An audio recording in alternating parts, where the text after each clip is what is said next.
Ada kisah yang luar biasa teman-teman tentang kuasa Nabi menyembuhkan penyakit. Ini kalau Nabi Isa AS menyembuhkan tuli dan bisu, dengarkan bagaimana Nabi SAW menyembuhkan penyakit para sahabat. Dalam riwayat Bukhari, semua saya ambil dalam riwayat Sahih ini, kisah tentang Abu Rafi'. Siapa Abu Rafi' ini teman-teman? Salah satu pimpinan Yahudi, salah satu raja Yahudi yang suka benci sekali dengan Islam, suka memerangi Islam. Tapi dia sembunyi-sembunyi, seperti orang munafik. Kalau ada satu suku Arab mau nyerang Madinah, dibiayai sama dia.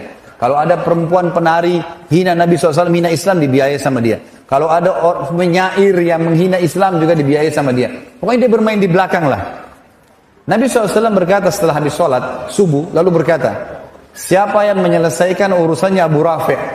Ini bahasa santun ya. Maksudnya siapa yang bisa bunuh dia itu? Ini orang buat masalah nih. Sedikit-sedikit ada pasukan nyerang, yang biaya Abu Rafi'. Sedikit ada wanita menghina Islam, Abu Rafi' di belakangnya. Penyair, Abu Rafi', semua Abu Rafi' di belakangnya. Nabi SAW bilang, siapa yang bisa bunuh ini? Seorang sahabat Nabi bernama Abdullah bin Abi Atiq radhiyallahu anhu, sahabat Nabi yang mulia. Ibnu Hajar menyebutkan dalam Fathul Bari, Sahih Bukhari, beliau mengatakan, Abdullah bin Abi Atiq radhiyallahu anhu ini punya pandangan mata yang rabun. Zaman dulu nggak ada kacamata kan?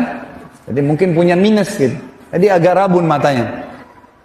Dia mengatakan, saya Rasulullah, saya akan menyelesaikan urusannya. Kata Nabi SAW, baiklah, pergi bawa beberapa temanmu. Abdullah bin Atiq mengajak beberapa temannya, tidak disebutkan jumlahnya, mereka pergi. Tiba di benteng Abu Rafi' malam hari. Kebetulan Abdullah melihat bentengnya ini dijaga oleh beberapa orang dan cuma satu pintu. Dan ini penjaga benteng menghafal mukanya orang yang dalam benteng. Jadi nggak bisa orang asing masuk. Malam sudah ditutup.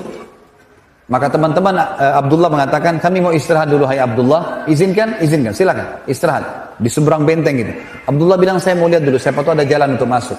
Subhanallah, waktu teman-teman Abdullah pada ketiduran, tiba-tiba saja pintu gerbang benteng dibuka, keluar dari benteng perempuan, anak-anak bawa obor, ribut, suara gemuruh. Ternyata terdengar karena mereka menggunakan bahasa Arab juga waktu itu orang-orang Yahudi, karena mereka tinggal di Jazirah Arab, maka mereka Abu Rafi', si Abdullah dengar, mereka bilang, untanya raja kami Abu Rafi' sedang hilang, carilah. Jadi rupanya untanya hilang, dicari sama masyarakatnya, mereka keluar semua. Abdullah melihat ini kesempatan. Kalau dia bangunkan temannya lama lagi, dia jalan sendiri. Dia bilang, saya pun menyelip di antara orang-orang yang masuk, sampai akhirnya saya masuk ke dalam benteng. Begitu masuk dalam benteng, dia bilang, saya sembunyi di kandang keledai. Ada kandang keledai, dan keledai ini hewan teman-teman sekalian. Kalau dia mau ngomong, dia bersuara, kalau tidak, dia tidak bersuara. Walaupun ada bom di sebelahnya. Jadi keledai agak berbeda gitu. Dia sembunyi di sebelah keledai ini tidak mau teriak, tidak mau suara kalau dia merasa tidak perlu gitu. Kalau dia bersuara juga buruk. Kata Allah, inna angkaral aswati la sautu hamir, gitu kan. Suara yang paling buruk suaranya keledai. Kata Abdullah, saya sembunyi di kandang keledai. Sampai orang semua sudah masuk, penjaga benteng sudah merasa aman, dia mencantolkan pintu gerbang, lalu mereka pun pergi tidur. Setelah aman, saya pun membuka pintu gerbang, kemudian saya cantolkan dengan batu supaya saya bisa lari. Lalu saya mulai mencari di mana rumahnya Abu Rafi'. Saya melihat ada 2 lantai, ada ruangan 2 lantai. Lantai yang di atas ini ada kayak ada penerang, ada lampu. Zaman dulu orang pakai sumbu, gitu kan. Lalu kemudian terdengar di sana suara orang-orang mengatakan Abu Rafi', Abu Rafi'. Maka saya tahu itu adalah rumahnya Abu Rafi'. Di sebelah rumah Abu Rafi' ada rumah-rumah juga pakai pintu dan ada cantolan-cantolannya. Kayak sekarang kita zaman dulu tuh ditaruh terus digembok dari luar gitu kan. Dia bilang begitu sudah dipadamkan lampu sumbunya, semua orang sudah masuk ke rumah-rumah di sebelah. Saya pun naik ke lantai 2 lalu saya menutup semua pintu-pintu itu. Lalu kemudian saya buka pintunya rumahnya Abu Rafi', lalu saya mengatakan, Abu Rafi'. Abu Rafi' ini hafal suara teman-temannya dan sudah gelap. Kata Abu Rafi', siapa itu? Abdullah bilang, begitu saya dengar suara mengatakan dari satu arah, siapa itu? Saya ke sana, saya tebaskan pedang saya, kemudian saya lari keluar. Karena matanya agak gelap, dan gelap juga ruangan. Saya ingin melihat cahaya langit yang masih ada di malam hari gitu kan. Ternyata waktu saya tiba di pintu rumah Abu Rafi' belum mati. Dia berteriak kesakitan gitu kan. Maka saya pun mengatakan, mengubah suara saya lagi, lalu saya mengatakan, ada apa wahai Abu Rafi'? Abu Rafi' bilang, ada orang yang berusaha bunuh saya. Kata Abdullah, begitu saya dengar suara di arah suaranya dia, saya mengejar lalu saya tebas lagi dengan pedang. Kembali lagi ke pintu, ternyata Abu Rafi' belum mati. Kata Abdullah, saya mengubah suara saya ketiga kalinya. Ada apa wahai Abu Rafi' dengan suara yang berbeda, gitu kan? Baru Abu Rafi dengan dalam kesadikan, ada orang mau bunuh saya. Kata Abdullah, saya pun mendatanginya, lalu saya pastikan pedang saya tancapkan ke dadanya, sampai tulang belakangnya bunyi. Ya. Mati, kemudian dia bilang, saya tinggalkan. Kemudian saya turun, karena buru-buru, ini sudah ribut di sekitar rumahnya Abu Rafi ini. Dia bilang, saya buru-buru turun dari anak tangga, karena buru-buru, akhirnya saya tidak menghitung lagi anak tangga, saya jatuh, tulang kering saya patah. Tulang kering kaki kanannya patah. Radhiyallahu anhu. Beliau mengatakan, saya cabut imamah saya, lalu saya ikat kaki saya, kemudian saya berjalan dengan satu kaki keluar sampai menyeberang ke tempat teman-teman saya. Teman-teman saya pun sudah bangun, lalu mereka mengatakan, ada apa wahai Abdullah? Abdullah mengatakan, alhamdulillah Allah sudah menyelesaikan urusan musuhnya. Sudah begini ceritanya, sudah mati. Gitu. Lalu kata teman-temannya, kalau gitu kita pulang ke Madinah, beritakan kepada Nabi SAW.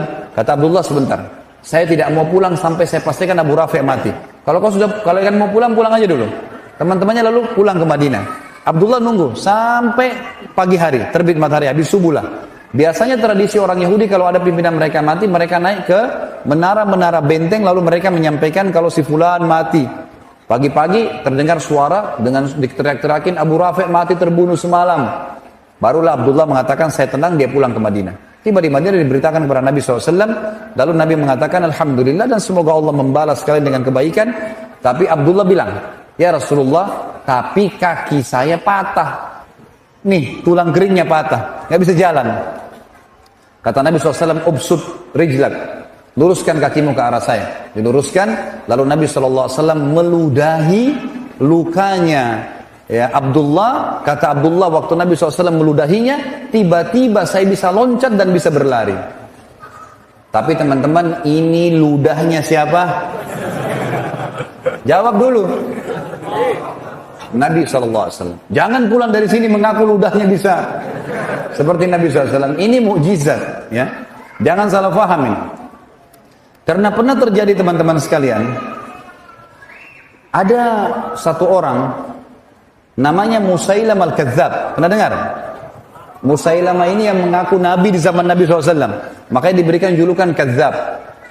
Tradisi Nabi SAW itu kalau ada anak bayi yang baru lahir, orang-orang Ansar baru lahir, disuruh datang ke masjid, dibawalah anak-anak ini. Kemudian Nabi SAW mengelus kepalanya, mentahniknya, mengunyah kurma lalu ditempelkan ke langit-langit bayi itu, gitu kan? Nabi SAW memberikan nama. Jadi para sahabat senang gitu. Sampai mereka mengatakan, kami bangga pada saat yang pertama masuk ke perut bayi kami air liur Nabi SAW. Gitu kan? Karena Nabi suka mentahnik. Nah, satu kali Nabi SAW pernah mengelus kepala anak bayi, rambutnya jadi subur. Rambutnya jadi subur bayi itu. Musailam al-Kadzab ada di sekitar Yaman. Pengikutnya banyak. Lalu mereka bilang, hai Musailamah, itu Nabi yang di Hijaz, yang di Madinah, elus kepala anak bayi, subur. Ini ada anak kami, rambutnya sudah subur. Coba elus, siapa tahu bisa lebih subur. Tiba-tiba waktu Musailam al-Kadzab mengelus rambutnya bayi itu, gugur rambutnya. Dan bayi itu gundul sampai dia tua, keturunannya semuanya gundul. Maaf teman-teman yang gundul, jangan tersinggung. Tapi ini betul, ini kisah nyata terjadi. Satu kali juga Nabi SAW pernah didatangi oleh orang Ansar. Lalu kemudian dia berkata, ya Rasulullah, kami sudah gali sumur, sudah setengah mati dalam digali, airnya tetap asin.